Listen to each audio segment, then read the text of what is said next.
वालेकुम जी। एक ख़बर कल से गर्दिश कर रही है कि जो जमात इस्लामी आज़ाद कश्मीर के साबिक उम्मीदवार थे अब्दुल रशीद तराबी साहब, वो पाकिस्तान तहरीक इंसाफ के उम्मीदवार सरदार तनवीर इलियास जो हैं उनके हक़ में, यानी तनवीर इलियास साहब के हक़ में अब्दुल रशीद तराबी साहब दस्तबरदार हो गए हैं और उन्होंने कहा कि वो इलेक्शन नहीं लड़ेंगे बल्कि सरदार तनवीर इलियास साहब की हमायत करेंगे। याद रहे कि अब्दुल रशीद तराबी साहब आज़ाद कश्मीर जमात इस्लामी के वो वाहिद उम्मीदवार हैं जो पहले एक से ज़्यादा बार जो है वो जम्मू कश्मीर असम्बली जो है कानून साज असम्बली है उसके मेंबर रहे हैं। इसमें बहुत सी दिलचस्प, मुनफरद, गुस्से वाली, तनकीद वाली और कुछ लान तान वाली पोस्टें भी की गई, जिन्हें पढ़ के कहीं हम कह सकते हैं कि एक मुस्बत सोच, मुस्बत ख्याल ये भी आता है कि ये एक अच्छी बात है कि ऐसे जो तर्ज़ अमल हैं, यानी जिसको लोटा क्रेसी कहा जाता है, उसकी हौसला अफजाई की जा रही है और लोग उसे नापसंद करते हैं। साथ ही साथ जमात इस्लामी आज़ाद कश्मीर के मौजूदा जो अमीर हैं डॉक्टर खालिद महमूद साहब, उन्होंने प्रेस कॉन्फ्रेंस की और उन्होंने ये ऐलान किया कि अब्दुल रशीद तराबी साहब का ये ज़ाती फ़ेल है, जमात का इससे कोई ताल्लुक़ नहीं और अब्दुल रशीद तराबी साहब की रुकनीत भी मुअत्तल कर दी है।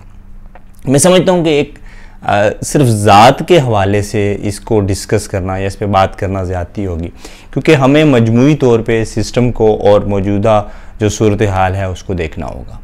मार्क्स ने कहा था कि एक सरमायादाराना रियासत में हुकूमत जो होती है वो तो सरमायादारों के मजमूई मफादात या मजमूई मामलात को चलाने की एक इंतज़ामी कमेटी होती है, उससे ज़्यादा कोई नहीं। और आज़ाद कश्मीर की हुकूमत तो किसी और के मामलात चलाने की या एक डमी किस्म की हुकूमत होती है, इसमें कोई शक नहीं।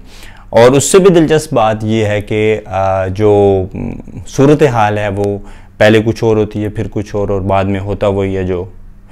मंजूर है कहीं और से होता है। जैसा कि आज़ाद कश्मीर में अक्सर हलकों में पाकिस्तान मुस्लिम लीग नून और पाकिस्तान पीपल्स पार्टी के उम्मीदवारान का मुकाबला था। अभी सूरत हाल चेंज है, अभी तीनों जमातें तकरीबन बराबर मुकाबले में, और आखिर पे क्या होगा। अगर हम इस हलके की बात करें जहां अब्दुल रशीद तराबी साहब जो है वो दौलत के आगे, मैं समझता हूँ बिकना लफ्ज़ मुनासिब नहीं, कि हम कह नहीं सकते कि उन्होंने पैसे लिए होंगे, और भी मुहर्रकात हो सकते हैं और भी वजूहात हो सकते हैं। शायद झुकना लफ्ज़ ज़्यादा मुनासिब होगा कि वो दौलत के आगे या किसी बड़ी पार्टी जिसकी हुकूमत आने के इम्कानात रोशन हो रहे हैं दिन ब दिन, उनके आगे झुके। इस हल्के में जो बाकी उम्मीदवारान हैं उनकी सूरत हाल क्या है? मसलन सरदार ज़िया कमर साहब हैं, ठीक है, वो एक नौजवान हैं, काबिल हैं, तकरीर अच्छी करते हैं, उनकी पर्सनालिटी बड़ी पुरकशिश है। मैं जब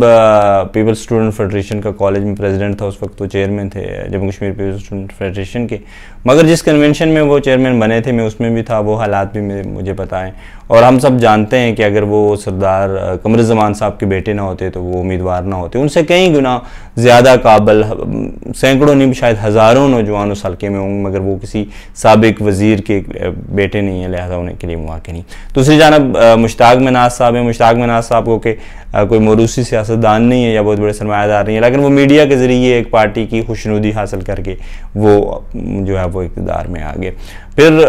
ख़ुद तनवीर इलियास साहब का आज़ाद कश्मीर से कोई सिरे का ताल्लुक़ ही नहीं है, गो के उनके चाचा मरहूम सगीर चुगताई साहब एक तवील अरसे से सियासत करते रहे। वो जम्मू 6 में जम्मू कश्मीर पीपल्स पार्टी की तरफ से उम्मीदवार रहे, फिर आज़ाद इलेक्शन लड़े, फिर मुस्लिम कॉन्फ्रेंस में गए, कश्मीर कौंसिल के मेंबर बने, फिर मुस्लिम कॉन्फ्रेंस के टिकट पे, मगर उनकी सियासत में भी पैसे के अलावा कोई और ख़ास बात नहीं थी। और तो सरदार तनवीर इलियास साहब का यूँ अचानक से आना और एक वज़ीर-ए-आज़म के कैंडिडेट के तौर पर सामने आना जा रहा है कि ये एक पैसे की सूरत हाल है। ओवरऑल पूरे आज़ाद कश्मीर में भी अगर हम बात करें तो जितने भी नुमायाँ उम्मीदवारान हैं उनकी वजूहात 2-3 हो सकती हैं। या तो उनके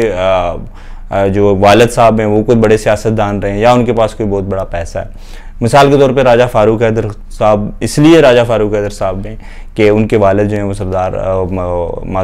राजा हैदर खान साहब थे, या सरदार अतीक अहमद साहब इसलिए हैं कि वो सरदार अब्दुल क़य्यूम खान साहब के बेटे, असद इब्राहिम और हसन इब्राहिम इसलिए कि वो सरदार खालिद इब्राहिम के बेटे और सरदार इब्राहिम साहब के पोते हैं, और इसी तरह से सरदार सिकंदर याद साहब की फैमिली है। बैरिस्टर सुल्तान महमूद के पीछे अगर वो पैसे की एक बड़ी कुव्वत ना हो तो उनकी क्या काबिलियत है? मसलन ये काबिलियत है कि वो कहीं इस्लामाबाद में किसी भी यूरोपियन के साथ तस्वीर खिंचवा के तो कहते हैं कि मसला कश्मीर पे जो है वो उन्होंने बड़ी बात की एम्बेसडर से। जो सरमायादाराना निज़ाम में जमहूरियत, एक सरमायादारी जमहूरी जो होती है बल्कि जमहूरियत भी या कोई भी रियासत दर हकीकत आमरीत ही होती है,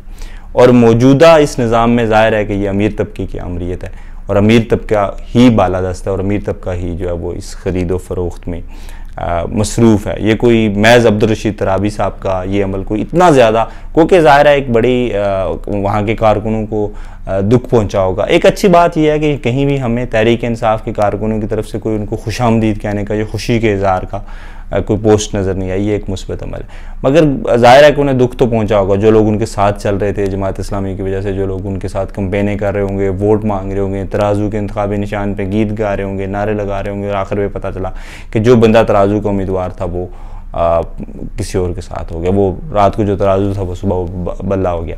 मगर इस सब में सबसे अहम बात यह है कि आज़ाद कश्मीर के इलेक्शन की क्या नौइयत है, क्या हैसियत है, और होता क्या है, या हमारे जो उम्मीदवारान हैं वो क्या कर रहे हैं। मगर उनके लिए हम अपने रिश्तेदारों को, अपने महल्लेदारों को, अपने दोस्तों को, अपने करीबी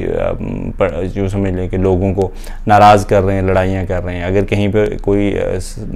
रोड की सहूलत नहीं है तो क्या वहाँ पर जब किसी बीमार की चारपाई उठा के ले जानी पड़ती है तो अली अमीन गुंडापुर साहब या बिलावल साहब आके उसे कंधा देते हैं, या जहाँ पे पानी की सहूलियात नहीं है तो वहाँ पे क्या मोहतरमा मरीम नवाज़ आके वो हमारी बहनों के साथ, माओं के साथ जो है वो गड़ा भर के लाती हैं। ऐसा कुछ नहीं है। गुजारिश ये है कि इतना सीरियस इंतखाबात को ना लें, और ये जो हो रहा है इसको महज अब्दुल रशीद तराबी साहब के ज़ाती अमल के तनाज़र में ना देखें, बल्कि मजमूई तौर पे इससे हम अंदाज़ा लगा सकते हैं कि एक सरमायादाराना जमहूरियत कैसी जमहूरियत होती है, और बिलखसूस आज़ाद कश्मीर का जो सियासी शऊर है वो कितनी पस्ती की तरफ जा रहा है। पिछले इंतखाबात की निस्बत हर आने वाले इंतखाब में हम ज़्यादा पस्ती की तरफ जा रहे हैं, और इस सब में कहीं भी अगर कोई बेहतर उम्मीदवार है तो वो अफसोस की बात है, जिसके पीछे कोई पैसा नहीं है, या जो खालिसन नज़रिए की है। जैसे हमारे हल्के में अगर हम बात करें तो मोहतरम फारूक हसन साबिर साहब हैं, या लियाकत एजाज साहब हैं, या कुछ और हल्कों में बहुत से लोग ऐसे होंगे जिनके पीछे कोई ऐसी पैसा लगाने वाली पार्टी नहीं है, या जो साबिक किसी वज़ीर, मशीर, सदर, वज़ीर-ए-आज़म के बेटे नहीं है, वो मुकाबले में नहीं है। यानी हम उन्हें वोट के काबिल ही नहीं समझते। तो जब हम वोट के काबिल ही ऐसे लोगों को समझते हैं, हम चुनता ही ऐसे लोगों को चाहते हैं, तो फिर तो मेरा हाल है अब्दुल रशीद तराबी साहब से शिकवा नहीं बनता। बहुत शुक्रिया जी, अपना बहुत सारा ख्याल रखिएगा। वीडियो पसंद आई तो बताइएगा ज़रूर, कोशिश कीजिएगा, चैनल भी सब्सक्राइब कर दीजिए। अल्लाह हाफ़िज़।